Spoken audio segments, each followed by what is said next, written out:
What's going on, YouTube? Hope everyone is doing well, staying safe. We're going to take a look at some Hot Wheels and Matchbox today. Great cars, a lot of castings. Some of them I have for the first time got. Some of these are new castings to the market. So very excited. This is probably about the last few weeks worth of local finds. So let's take a look. We're going to look at mainline Matchbox first. New casting. Not released yet. Look at this thing. This is a 76 Honda Civic CVCC.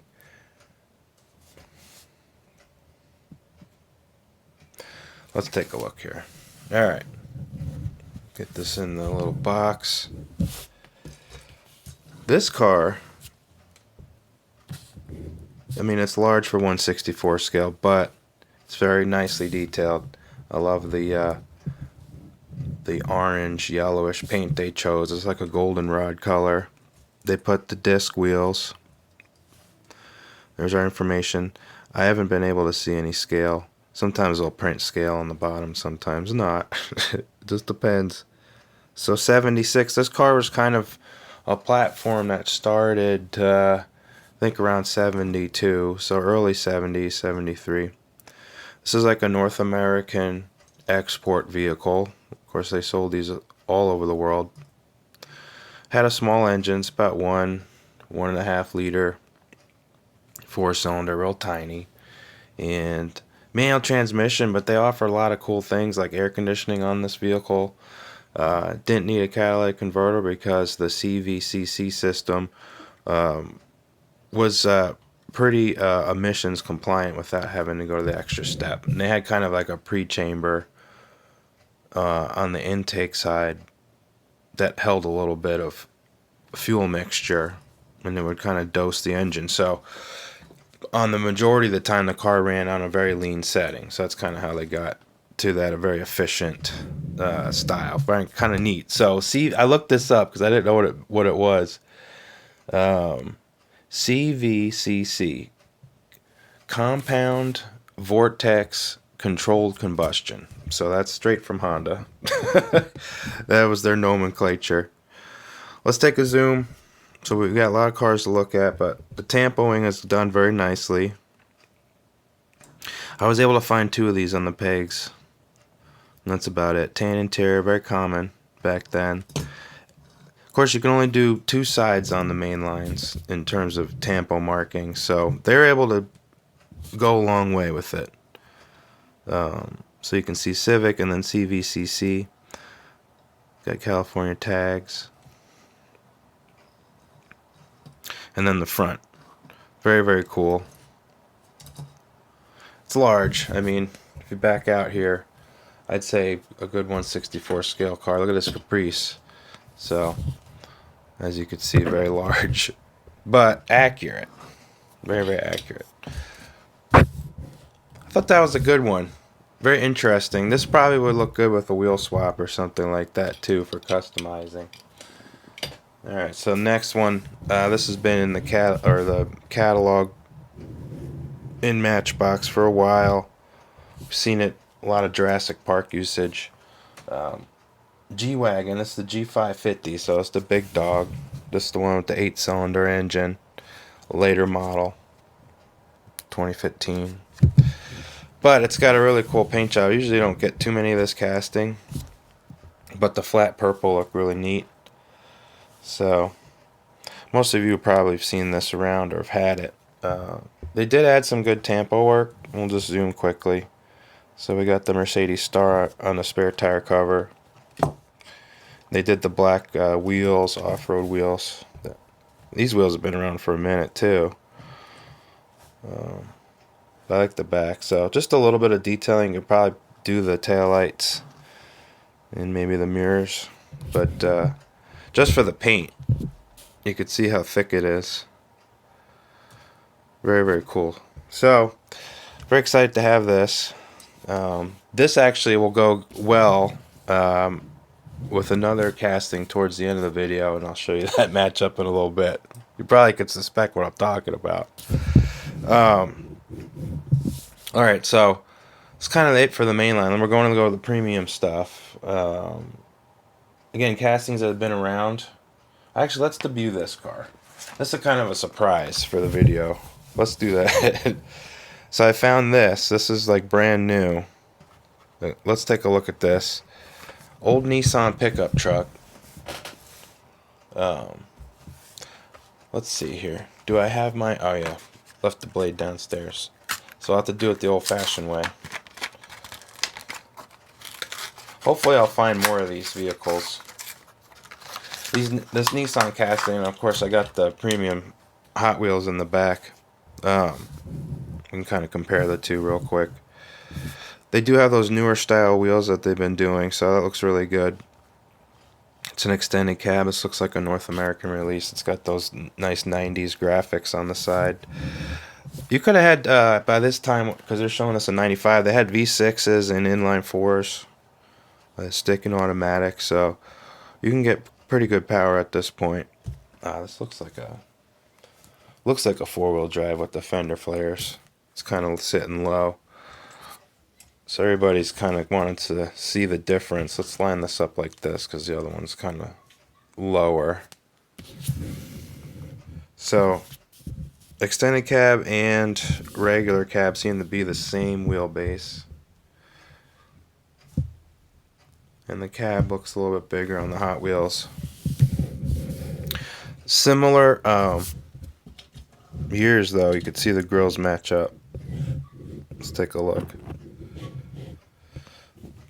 I'd say the Matchbox is definitely flatter. Doesn't have as much detail as the one from Hot Wheels, but they're really close. I wonder if they shared any notes when they made these vehicles. Or maybe not. Who knows? Huh. Anyway.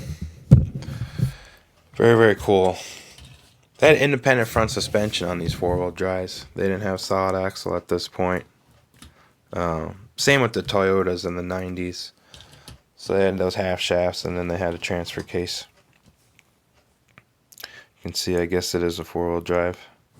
Looks to be what an axle might be looking like there. So neat casting. The Tampa work was just for the graphics, which was fine. You can easily add detail to this. It's a really neat casting. It'll look good lifted or with real riders on it, things like that. You can kind of get that pretty easily too. So I'm very happy with that. Little surprise guest. I just had gotten that and thought that was a pretty cool one. Box art.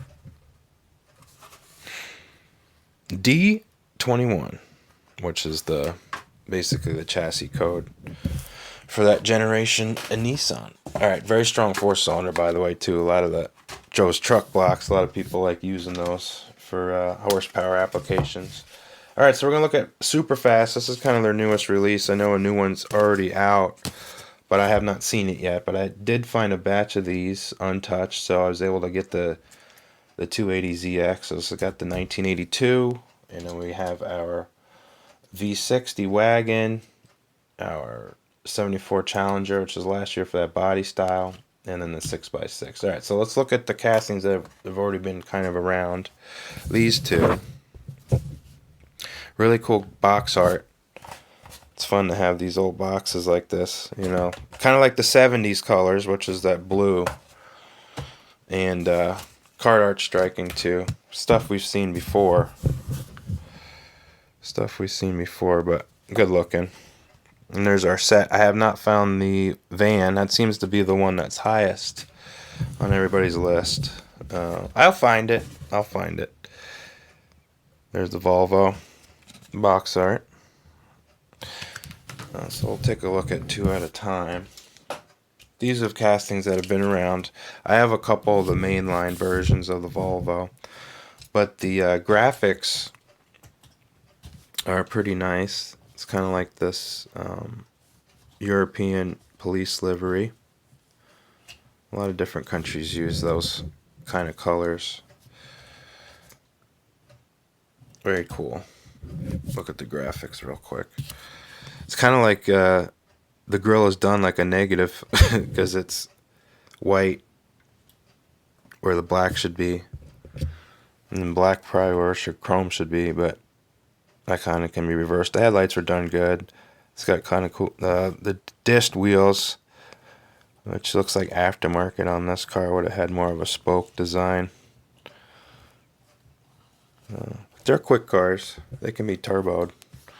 Kind of neat. All right. And then of course the 6x6, which had to remind myself this thing how bonkers this was. Basically produced between 2013 and 2015. That was a Mercedes product that had factory support. AMG got involved with some of the drivetrain and everything. But it was a big twin turbo V8, just under 600 horse, has 7-speed transmission, portal axles, meaning that the axles were higher than the center line of the wheels, and then they had a gear train basically at the end, or gearboxes at the end that would send power down to the axle line. And basically you could bring the suspension up higher so you get better breakover and everything, angles and all that. Very tiny. I mean, this is probably like a 180s to 170s scale.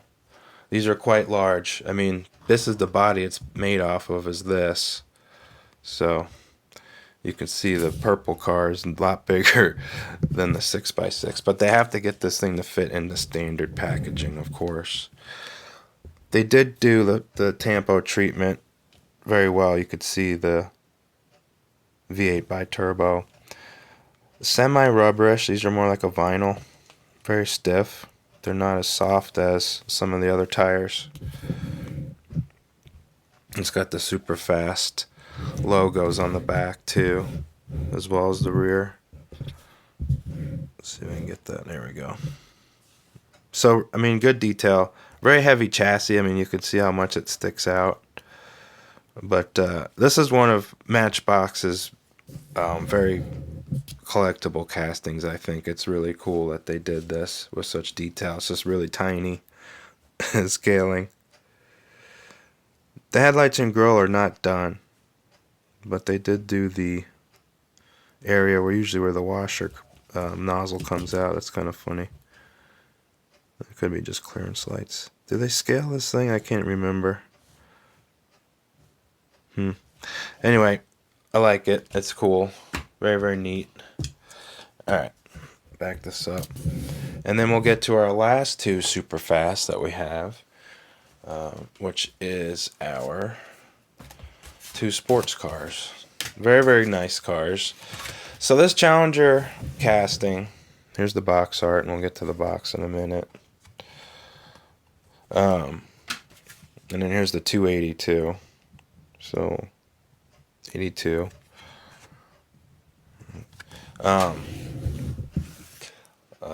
Let's get this too. Might as well give those a quick look, just in case you want to take a look. But they made I was about to say the 74 Challenger, which by the way is last year for that body. 75, they went to like a satellite type car and all that. It's kind of went away. But they had a one like this. So basically Matchbox had a casting like this originally in the 60s and 70s and 70s. Well, I guess it was in the 70s. All the way through the 80s they'd put them out. And it was very similar to this. Of course, it got modified, had big wheels in the back. But they did, I believe they had a stock type version in the beginning. Had the plastic roof.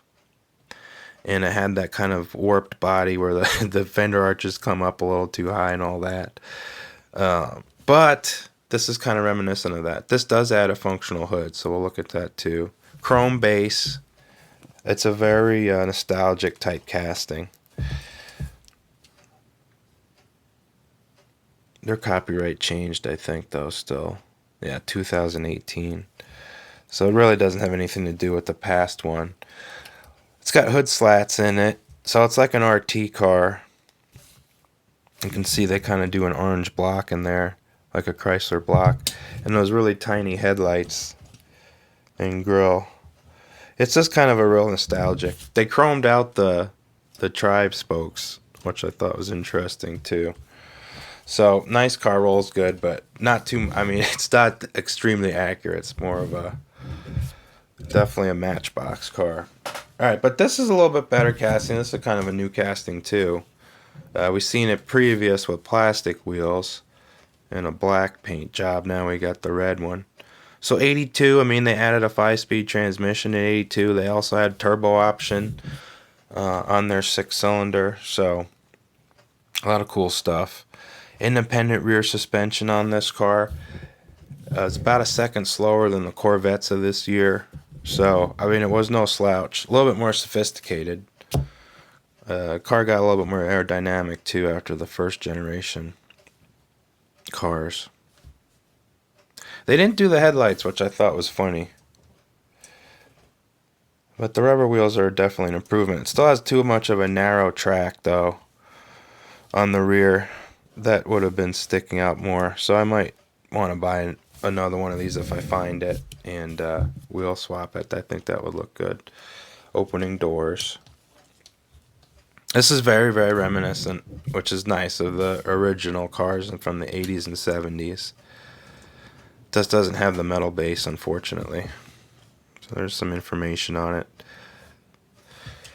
Okay, very cool Datsun history. They were still calling them Datsuns back then. Alright. So now we're a little bit more premium. We're going to get to some Hot Wheels. One of the castings I really like is the Series 1 Lotus Esprit. And Spy Who Loved Me, good 70s Roger Moore, 007, very fun to watch. Of course, the Hollywood Entertainment type series. They don't show the other cars that come out in the package. Alright. They put the chrome wheels on this, so it looks like the polished aluminum that these cars had. Kind of had big slot wheels, like the muscle car wheels, but a Lotus kind of touch to them, a little bit narrower. So these wheels pull that off pretty good. The Series 1 was one of the cleaner designs of the Esprit. It lasted almost to 2000 or '04 or something like that, production. So very long production span. But it started out with a steel tube chassis car and a fiberglass body. And they originally ran 4 cylinders for the longest time. And finally they evolved into doing an 8-cylinder with turbos. So quite a huge improvement. The car was under 200 horsepower to start out. And even less horsepower when the car was imported to the United States, because of the emissions that were already taking effect. Because basically it's like a 76, 77 model, kind of in there, after initial development. But it had inboard rear disc brakes, so kind of all those English touches. 4-wheel independent suspension with A-arms, coil sprung, or coil over. You'd see not a big air dam on the front. And this is before they had the side gills. So the body was very clean in real life, and it was neat. This was obviously the car 2 in the movie that turned into a submarine. So I was reading up on that a little bit. They had about 6 vehicles, a few bodies, things like that to play with. I think Lotus gave them 2. And if this is correct, because I kind of had, let's do zoom real quick. Basically, the guy from Lotus that was there to be with the vehicles was also like a test driver for Lotus, and he ended up doing a lot of the stunts with the car because he knew how the handling went a little bit better than the stunt driver did, because it was a new car, and he was able to get the more shots that they were looking for production. So he got the job of stunt driver. I thought that was interesting. But back then, yeah, under 200 horse. It was about 160 in the world market, and then North America went down to about 100 or 140 horsepower. But it was a 5-speed, mid-engine, longitudinally mounted, so it wasn't transverse or anything. Really good handling car, quick around the track. But Lotus has always been an excellent, great designer of vehicles. All right, caster, or casting that's been around for a minute, the Datsun. but I was able to score one. This one's very highly taken off the pegs so far. We'll see if they turn into peg warmers later, but I doubt it. This is part of the door slammers. I did find this. I got most of the door slammers, not all of them. I have a few door slammers that I looked at in previous videos. The card art's really cool though, and it's got a glimpse of the Alpha in the corner. So, and again, if you want to remind yourself of what's available, I'm just missing the Porsche at this point, so I might as well pick that up. And that's kind of been around. Just really cool. I got the 4-spoke wheels that were very popular on this casting. And it's a larger 510 in terms of scale. Kind of scales up nicely with the Civic, actually. Those are kind of, in relation to each other, those are kind of good. Whatever scale they might end up being. But we'll take a quick zoom on this and move on. Because I think a lot of you have seen this car before. It's got a very interesting livery. It's kind of like the Italian liveries, but a little bit off by a shade. Good car though. Nice 510 is always good to have in the collection. Okay, so some new castings. This is Japan Historics 3, and I was able to find these two so far. The pickup, which is really cool. So this is the first using of this casting, and there's the rest. So we've got a couple more to get of those, and look at this thing. Really cool. This was based on the car platform, but this is a B120. But it's based on the 1200 cars. So basically that 1.2 liter 4-cylinder stick shift. This was only made outside of North America. It was never available in the States. So South America, I think South Africa, Asia, Australia, they would have these cars. This is a modified one. So it's got the fenders and the wider wheels. But the tampo work is done good. Let's take a zoom. So it's got the rear roll pan. A lot of these didn't even have bumpers anyway in the back. And then it has really like kind of like a modified sedan or coupe front clip on it. It's kind of how they came. So nice little detailing, and they got this. They even detailed the bed, which I thought was a great detail. With some of the stuff that it was carrying. Very versatile. I mean, anything that could fit on those Datsun cars you can do and hop this up with those parts. So there's a lot of tuning availability, even though this was kind of a rare vehicle. And another vehicle that it's aptly named Japan Historic. This is a very historic vehicle for Mazda. This was a twin motor Wankel engine, so 2 spark plugs per cylinder. I mean, it had a very complicated thing, but because of the pistons and the size of the engine, even though it made good horsepower, the tax laws in Japan, you could have a high performance car with a very low tax rate because of the engine size. So it was a very popular vehicle. It was small. Very, very small car. This seems to be a Series 2. They had a Series 1 that only lasted 1 or 2 years. And I was comparing this to a Series 1, like a 67, 68 car. This was supposed to be a 68. Through about 70, 71, it was kind of like the Series 2. It seemed like there was a wheelbase change. See, the very early cars, this axle line would have been more closer to the rear pillar. And then these later ones had a real kind of, seemed to me, compared to this casting, stretched out. So people can chime in on that. And also, another giveaway, I think, is the early ones had a kind of a closed grille setup where this one is open. So it seemed like this is a Series 2. They used a very dished wheel. These had very tiny wheels, and they were the dish was facing outwards, really. So these are very heavily like styled aftermarket.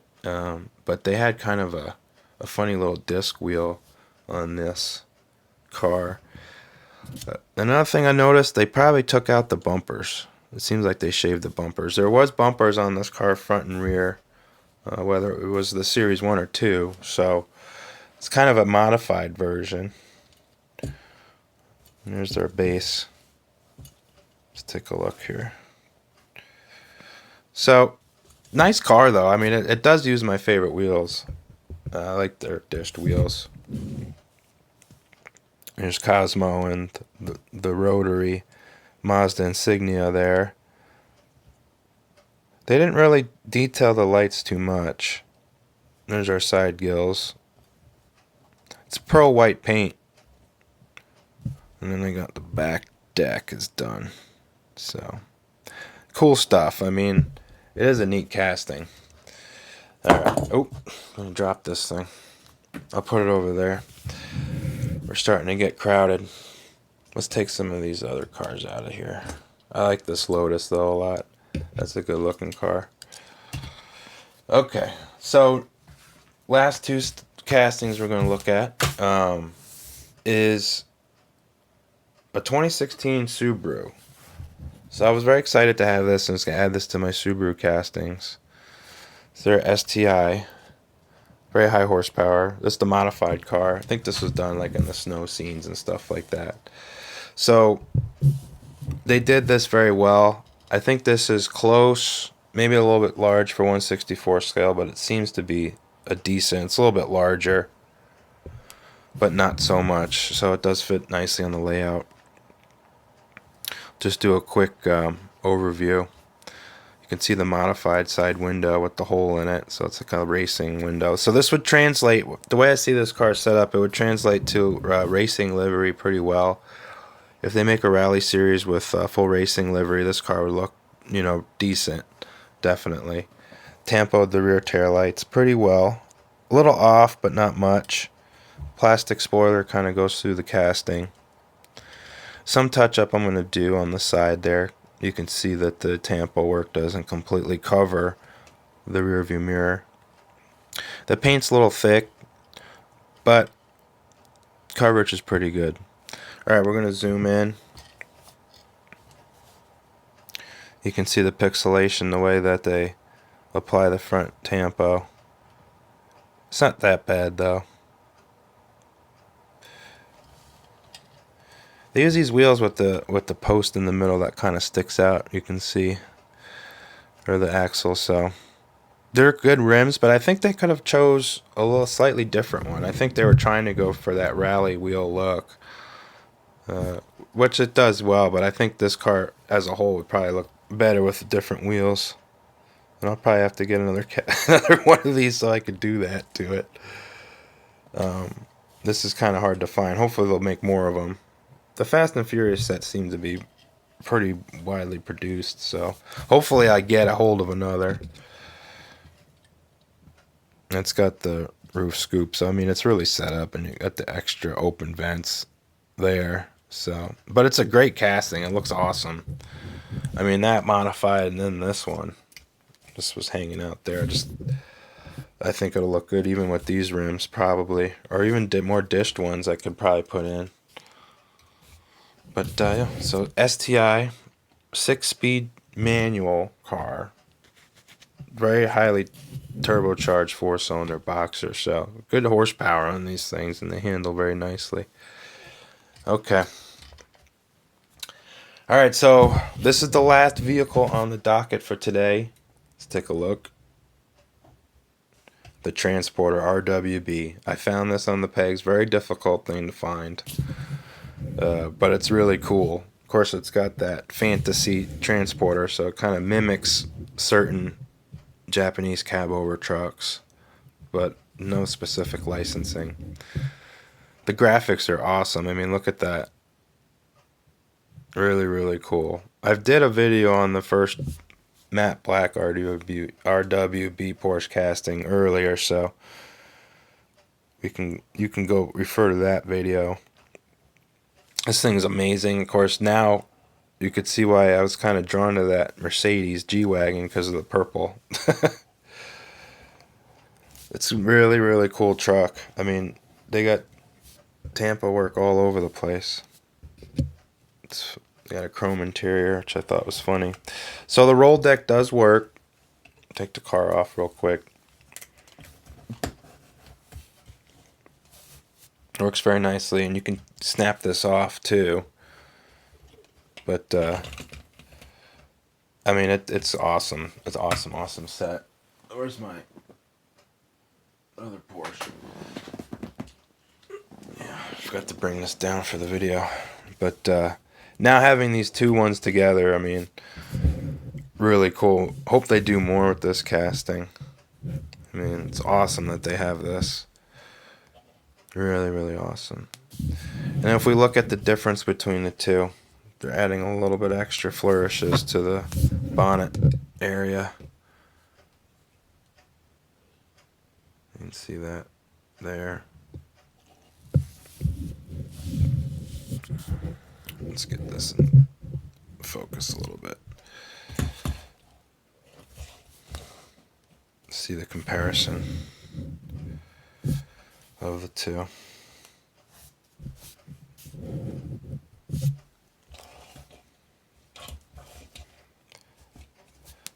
It's almost like having your own race team, having two cars fielded at the same time. That's great. Really, really cool Porsche. And of course, flat six, so Boxster 6-cylinder with all sorts of modifications. I mean, you could fill a telephone book with all the stuff you can do to 911s, really. But suffice to say, it was probably bored and stroked and crank and just turbochargers and all the electronic management that you can throw at it. I mean, you can go nuts. Transporter's great though. It's fairly good for a 1/64th vehicle, but it's a little small. But the wheels are cool. I mean, it's great. I mean, very Hot Wheels. Very, very Hot Wheels. I love the customization aspect of it, and really it looks good with lots of different cars on it. I think that looks good too. And the box art's killer. I mean, most of the Team Transport box art's awesome. So the card art, it just looks spot on. It's got that LA street scene. These are out there, I just haven't picked them up yet.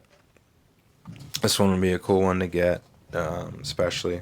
That was a new Transporter set, or casting too, so something worth getting. Alright, well, we looked at a lot today. Hope you enjoyed it. Matchbox Hot Wheels today. We got more coming. Again, we're always gathering and searching and hunting. And happy hunting to everybody else. Hopefully no one goes stir crazy. Hope you enjoyed the video. Thank you for all your wonderful comments and subscriptions, thumbs up. Very, very much appreciated. Yep. Till next time.